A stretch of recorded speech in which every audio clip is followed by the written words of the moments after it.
My name is Tommy Grace. I live in a small village in California called Red Hollow. It was once a place full of life, with kids playing in the streets and neighbors always stopping by to say hello. But everything changed one terrible day, and I'll never forget it. A few years ago, the ground shook so hard it felt like the whole world was breaking apart. The earthquake destroyed almost the whole village. I was in town getting supplies when it happened. My 3 sons, Mark, Ethan, and James, were at my house with their wives and kids. They were having a big family dinner while I was gone. When the shaking stopped, I raced home, praying they were okay.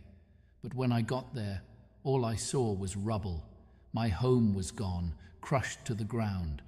I started digging through the wreckage with my bare hands, calling their names. But I only found silence. Then I found them, my sons, their wives, and even my sweet little grandkids, lifeless under the ruins.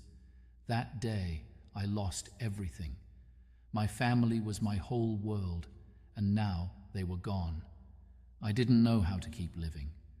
The days after the earthquake felt like a blur. The town was full of people crying, trying to rebuild, but I didn't care about any of it. I didn't want to be here anymore. One morning, I decided I couldn't take the pain any longer. I walked deep into the woods, far away from the village. I didn't want anyone to find me. I planned to end my life there where no one would see. But as I wandered, I heard a faint, sad sound. It was like a cry. I followed it and found a tiny monkey tied to a tree. He was skinny, dirty, and shivering with fear. His big brown eyes looked up at me, full of sadness. For a moment, I forgot about my own pain. I couldn't leave him there like that. I untied him and carried him home. At first, the little monkey, who I named Buddy, was too scared to eat or let me come near him. He would hide in the corner and shake whenever I moved. But I knew what it was like to be scared and hurt, so I gave him time. Slowly, he started to trust me. One night, when I couldn't sleep, I found my father's old rusty violin, which had also managed to survive the earthquake. It was covered in dust, but I cleaned it up and strummed a few chords. I hadn't played in years, but the sound brought back memories of happier times.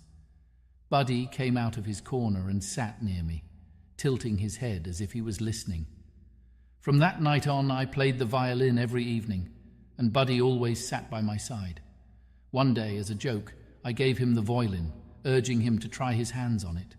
He clumsily touched the strings, making silly sounds that made me laugh for the first time in ages.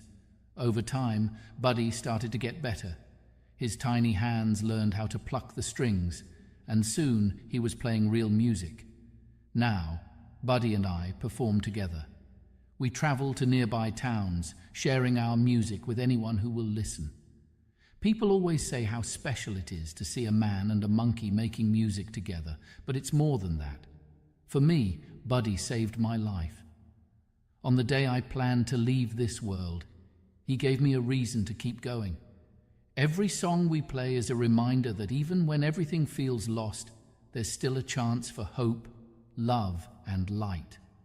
So when you see Buddy and me, know this: we are 2 broken souls who found each other in the darkest of times. And together, we chose to keep living one note at a time. To everyone out there who think they have lost everything, know that God has other better plans for you. Tonight, I'll allow Buddy to play 3 pieces and bless your evening. Listen and be encouraged. Thank you.